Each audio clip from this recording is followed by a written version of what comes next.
Not exactly. Osiris was resurrected, but only in the underworld. He became the king of the dead. When their son Horus grew up, Horus challenged Set for the throne of Egypt and won after many hard battles. That is why Horus was called the Avenger. As I said, an old story, but one that the gods have repeated many times in our history. Repeated?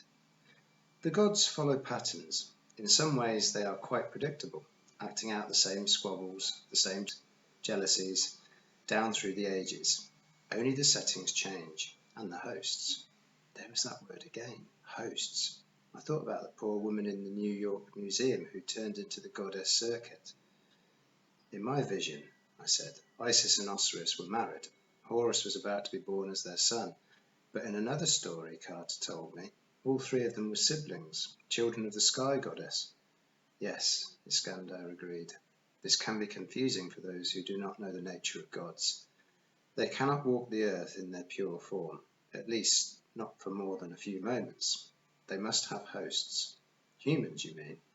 Or powerful objects, such as statues, amulets, monuments, certain models of cars. But they prefer human form. You see, gods have great power, but only humans have creativity, the power to change history rather than simply repeat it. Humans can, how do you moderns say it, think outside the cup? The box, I suggested. Yes, the combination of human creativity and godly power could be quite formidable. At any rate, when Osiris and Isis first walked the earth, their hosts were brother and sister. But mortal hosts are not permanent. They die, they wear out.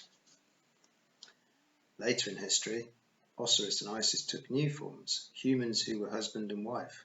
Horus, who in one lifetime was their brother, was born into a new life as their son.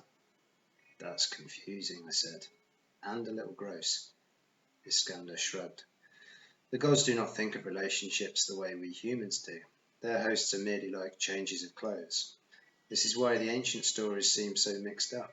Sometimes the gods are described as married or siblings or parent and child, depending on their hosts. The pharaoh himself was called a living god, you know. Egyptologists believe this was just a lot of propaganda, but in fact it was often literally true. The greatest of the pharaohs became hosts for gods, usually Horus. He gave them power and wisdom and let them build Egypt into a mighty empire. But that's good, isn't it? Why is it against the law to host a god? Iskander's face darkened. Gods have different agendas than humans do, Sadie. They can overpower their hosts, literally burn them out. That is why so many hosts die young. Tutankhamun, poor boy, died at 19. Cleopatra VII was even worse. She tried to host the spirit of Isis without knowing what she was doing, and it shattered her mind. In the old days, the House of Life taught the use of divine magic. Initiates could study the path of Horus or Isis or Sekhmet, or any number of gods, learning to channel their powers. We had many more initiates back then.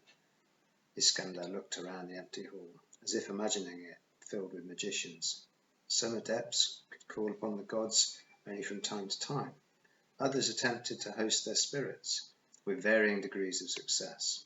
The ultimate goal was to become the eye of the god, a perfect union of the two souls, mortal and immortal. Very few achieved this, even among the pharaohs, who were born to the task. Many destroyed themselves trying. He turned up his palm, which had the most deeply etched lifeline I'd ever seen. When Egypt finally fell to the Romans, it became clear to us, to me, that mankind, our rulers, even the strongest magicians, no longer had the strength of will to master a god's power. The only ones who could. His voice faltered. What? Nothing, my dear. I talk too much. An old man's weakness. It's the blood of the pharaohs, isn't it? He fixed me in his gaze.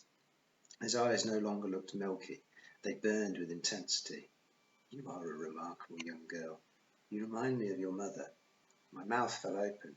You knew her? Of course. She trained here, as did your father. Your mother, well, aside from being a brilliant scientist, she had the gift of divination, one of the most difficult forms of magic, and she was the first in centuries to possess it. Divination? Seeing the future. Tricky business. Never perfect, but she saw things that made her seek advice from... unconventional places, things that made even this old man question some long-held beliefs. He drifted off into memory land again, which was infuriating enough when my grandparents did it. But when it's an all-powerful magician who has valuable information, it's enough to drive one mad. Iskander, he looked at me with mild surprise, as if he'd forgotten I was there. I'm sorry, Sadie. I should come to the point. You have a hard path ahead of you, but I'm convinced now it's a path you must take, for all our sakes. Your brother will need your guidance. I was tempted to laugh. Carter, need my guidance? For what? What path do you mean? All in good time. Things must take their course. Typical adult answer. I tried to bite back my frustration. And what if I need guidance? Zia, he said, without hesitation. She is my best pupil, and she is wise. When the time comes, she will know how to help you. Right, I said, a bit disappointed. Zia, for now you should rest, my dear, and it seems I too can rest at last. He sounded sad but relieved. I didn't know what he was talking about, but he didn't give me the chance to ask. I am sorry our time together was so brief, he said. Sleep well, Sadie Kane. But Iskander touched my forehead, and I fell into a deep, dreamless sleep. 16. How Zia lost her eyebrows. I woke to a bucket of ice water in my face. Sadie, get up, Zia said. God, what? Was that necessary? No, Zia admitted. I wanted to strangle her, except I was dripping wet, shivering and still disorientated. How long had I slept? It felt like only a few minutes, but the dormitory was empty. All the other cots were made. The girls must have already gone to their morning lessons. Zia tossed me a towel and some fresh linen clothes.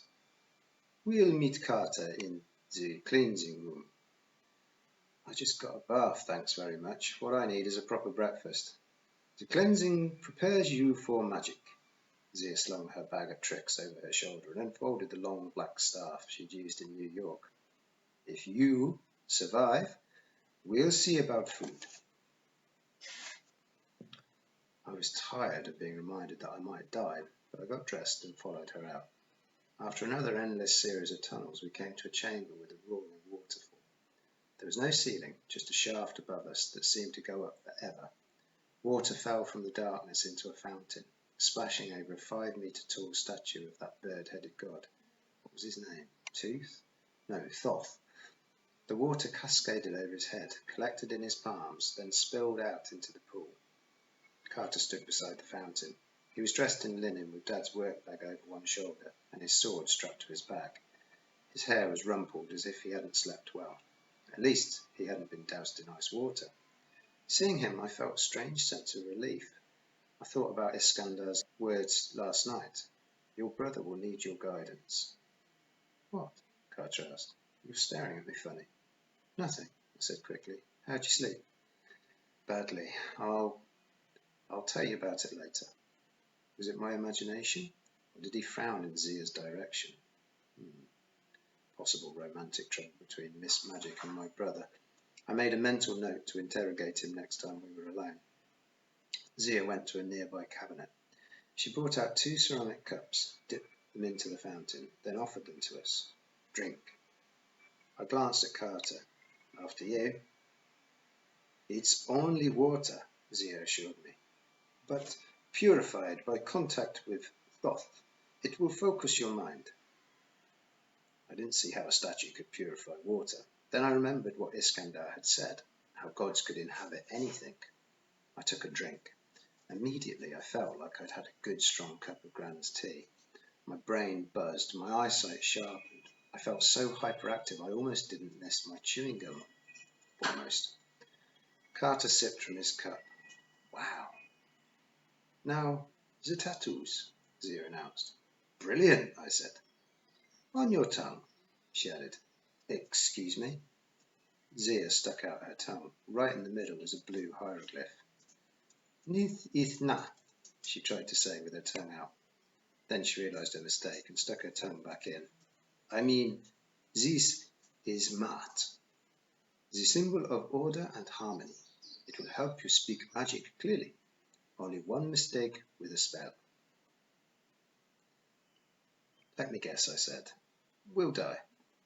From her cabinet of horrors, Zia produced a fine-tipped paintbrush and a bowl of blue dye. It doesn't hurt, and it's not permanent. How does it taste? Carter wondered. Zia smiled. Stick out your tongue. To answer Carter's question, the tattoo tasted like burning car tires. Ugh! I spat a blue gob of order and harmony into the fountain. Never mind breakfast. Lost my appetite. Zia pulled a leather satchel out of the cabinet. Carter will be allowed to keep your father's magic implements, plus a new staff and wand. Generally speaking, the wand is for defense, the staff is for offense. Although, Carter, you may prefer to use your khopesh. Khopesh? The curved sword, Zia said. A favoured weapon of the Pharaoh's guard. It can be used in combat magic. As for Sadie, you need a full kit. How come he gets Dad's kit? I complained. He is the eldest, she said. As if that explained everything. Typical. Zia tossed me the leather satchel. Inside was an ivory wand, a rod that I suppose turned into a staff, some paper, an ink set, a bit of twine, and a lovely chunk of wax. I was less than thrilled. What about a little wax man? I asked. I want a doughboy. If you mean a figurine, you must make one yourself. You will be taught how if you have the skill. We will determine your speciality later. Speciality? Carter asked. You mean like Nectanebo, specialised in statues? Zia nodded. Nectanebo was extremely skilled in statutory magic. He could make Shakti so lifelike they could pass for humans. No one has ever been greater at statutory, except perhaps Iskandar. But there are many other disciplines. Healer, amulet maker, animal charmer, elementalist, combat magician, necromancer. Diviner? I asked. Zia looked at me curiously. Yes, although that is quite rare. Why do you... I cleared my throat. So, how do we know our speciality? It will become clear soon enough, Zia promised.